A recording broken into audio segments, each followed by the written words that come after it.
Welcome to the Hollywood Bible. Today is my favorite day because today we're talking about purpose, and I love purpose. The subject of purpose is my favorite because this is the stuff that dreams are made of. So what I'd like to present to you today is a concept, an idea of, say, a triangle with a big P on top, and that is your purpose. Why you do what you do. It's very important you ask yourself that question. And if you haven't yet and you're new in this business, you better start asking yourself why it is you want to do what you want to do. And at the bottom of this triangle, you have two other P's, one which is process and one which is payoff. And by payoff, I mean the consequence or the result of anything, whatever it is for you, whether it be money, fame, fortune, acclaim, adulation, whatever that is.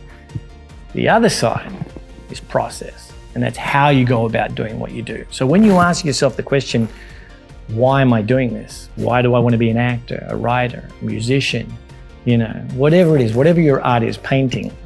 If it's to be an artist, if it's because you love the craft, that line from purpose will draw you directly to process, because that's the dream of any artist, is to live the life. If you're an actor, to play that character that you've always wanted to play. Like, what was it? Al Pacino did that documentary about looking for Richard because he always wanted to play Richard III. Or if you're a writer, to create that scene which people repeat the year after year, and they always quote those lines, or write that song that gets stuck in your head forever. Whatever it is that you do, that is the dream of any artist. And if you find that your focus is leading you to the other end of the triangle, which is the payoff, which is for money, fame, fortune, or whatever that is, you're going the wrong way around the triangle, because you'll be exposed. Because smack bang in the middle of that triangle is a big letter T. And that represents time, because this business takes time. It takes a long, long time. And if you're in it for the wrong reasons, you'll end up 5 years, 10 years, sometimes 15 or 20 years down the track asking yourself, why am I doing this? It's a little late to be asking yourself, but it's never too late. And this whole series is about living your dreams. So if you suddenly decide, I want to have a new car, I want to start a family, I want to build a farm and save animals, whatever your dream is, go for it. There's no shame in taking it and walking away because you picked the wrong career. You have to know the purpose of what you're doing, and that's why this could save you. This whole thing about purpose is so important, because for these new people that have never asked that question before, where you come into this business, you don't get any information of how do you go about being an actor or a writer or a painter. It's not like being an accountant where you go and you get a degree and all of a sudden you become an accountant because you join a firm. There's no rules in this business. I'm giving it to you right now. Ask yourself, why are you doing it? Because if you love the craft, you're doing it for the right reasons, and you can't walk away, because an artist will never, ever question why they're doing what they're doing. They may be disappointed that they haven't reached the other side of the payoff, but they'll never throw their piano away because they're not booking a gig. An artist will always be an artist. And I think the perfect example is the story of Van Gogh. I think most people know that story, but for those who don't, Van Gogh was a painter who died a pauper and a hack. And let me tell you something, if you don't have $100 million, you can't buy the smallest painting of his right now. I heard another artist describe him as being ahead of his time. He hadn't even found his audience yet. He died before he became famous. He's considered a genius now. And that's the sad thing about it. Sometimes your life isn't long enough. That's how much time it takes. Your life isn't even long enough to get to the other side. But an artist is defined by their art. It is who you are. You are your art. The Hollywood Bible is now available worldwide, guys, on Amazon, on Kindle and in paperback. But if you're like me and you don't really want to open up a device on a plane or in bed or on Hollywood Boulevard, get the paperback.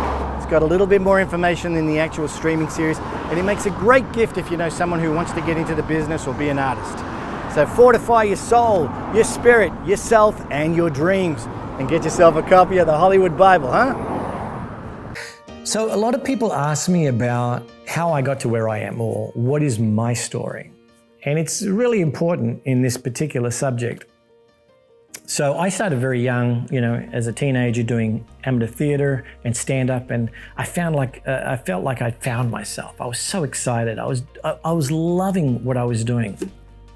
And of course, when good things happen and you're in a good mood, other good stuff comes to you, because the universe is like that. It just brings stuff to you. And I found my first girlfriend and I was very excited. And then came a point where she basically said, look, get a job or else. And I thought, why not? I'll sell stuff. I'm good at selling. So I started selling and I made a lot of money. I built a house on a 1/4 acre block of land, and I was only in my early 20s. I was driving cars that were worth more than my house in some cases. But at some point, a few years down the track, I realized that something was missing, something right in my very core. And it didn't matter how much I accumulated, how much money I made, or I could even see into the future how much I was going to make. It wasn't going to fill this hole. I mean, I might build a Band-Aid over or a bridge, because sometimes you have a big windfall and you'd forget for a while. But it always came back to this, whatever this was, this essence, this core, this hole that I had in the middle. And that's when I realized, as we were talking about earlier, that I was, although I couldn't put it in those terms, I was an artist, and I couldn't walk away from something that really defined who I was. And this is why I love this subject of purpose, because I had nobody to tell me these things. And this is what I want to share with everybody. It's very important. It doesn't matter if you're new in this or whether you've been doing it for a long time. You have to be very honest with yourself and asking yourself why you're doing what you're doing. Because if it's not leading you to your ultimate dream, you could be wasting the best years of your life doing the wrong thing. If this is what you're meant to do, you won't be able to walk away from it. Another example is a friend of mine who's a musician. He had broken up with his girlfriend, and he came down from Canada to do a radio interview. And he told me about how sad he was that he broke up with his girl, but that it was probably for the best. And this guy's really young, and I'm thinking, are you that evolved? Because I was older than him, and I couldn't think that way when I was in his age. And he said, yeah, no, it's because she didn't like my music. And I thought, well, that's interesting. And he goes, yeah, it's okay not to like my music, he says, but how can you love me and not love my music? Because anybody who knows me knows I am my music.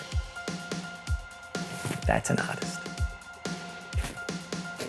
We'll be back after this.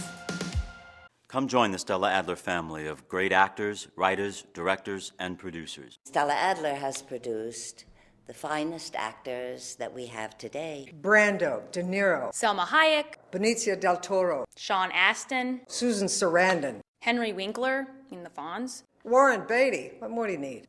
We're very proud of what has been accomplished. People come from across the United States and around the world to the Stella Adler Los Angeles. It's a technique that you can actually learn. It's a technique that you can actually understand. It's a technique that's actually doable. So we hope to see you soon.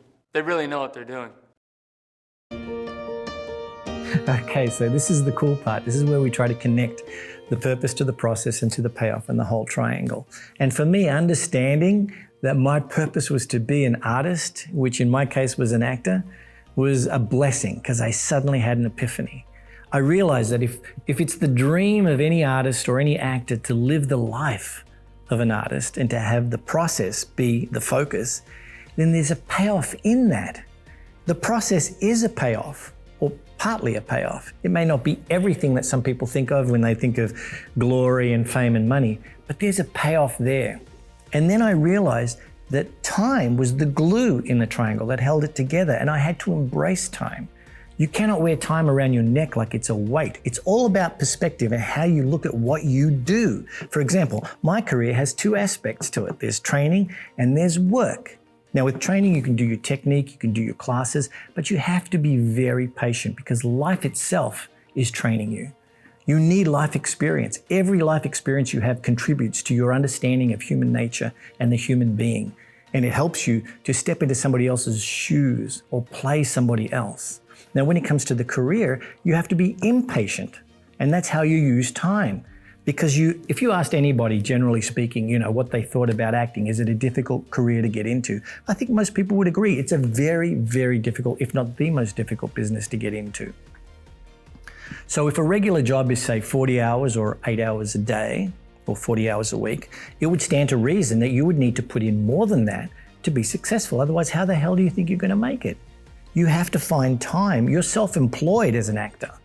You need to do your headshots, you need to do your photos, your promotion, you've got to create content, you've got to do all this stuff. Because if you're not, somebody else is. Somebody else is going to be more determined. Somebody else is going to be more tenacious because they're not going to make it work. They're going to make it love. They're going to love doing it.